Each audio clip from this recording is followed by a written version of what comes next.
Aunty Supriya Supriya తను తగ్గింది అంటే నా కామెంట్ బాక్స్ లోనే చాలా మంది కామెంట్ చేసింది ఏంటంటే ఆవిడకి ఏదో ఫ్యాట్ ట్రీట్మెంట్ చేశారు, లైపో చేశారు, ఆవిడేమి డైట్ తో తగ్గలేదు, ఆవిడ ఎంత నేను ఇవాళ డైట్ లో ఉన్నాను అని కొన్ని వీడియోస్ చేసేవాళ్ళు. ఆవిడ హ్యాపీగా ఇడ్లీలు, హ్యాపీగా పుదీనా పచ్చడి, నాకు పుదీనా పచ్చడి కూడా చెప్పలేదు ఆవిడ, ఓన్లీ అల్లం పచ్చడి.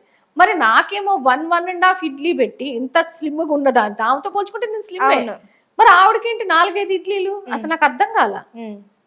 మరి ఆవిడ ఎలా తగ్గుతుంది? మరి నేను ఒక ఇడ్లీ తినే నేను తగ్గలేకపోతుంటే ఆవిడ ఎలా తగ్గుతుంది? అసలు ఈ స్పార్క్ క్లినిక్ కి నాంది పలికింది అంటే మీడియాలో కనిపించే బ్రాండ్ అంబాసిడర్ అంటే ఆవిడే.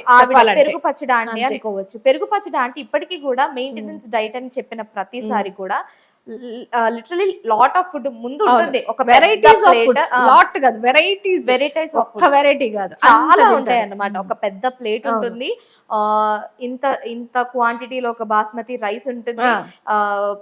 అంటే అంటే ఎలా అంటే మసాలా ఎక్కువ, పౌడర్లు మసాలాలు అన్ని ఎక్కువేసి, కారాలు, ఫుడ్ అంటే ఉప్పులు కారాలు అన్ని మంచిగా మసాలాలతో దట్టించిన ఫుడ్ తింటారు. ఆ కోడ్ అంటారు, ఈ కోడ్ అంటారు, ఏంటి చేపల పులుసు అంటారు, ఏవేవో సంథింగ్ చాలా వెరైటీస్ చెప్తా ఉంటారు. మంచి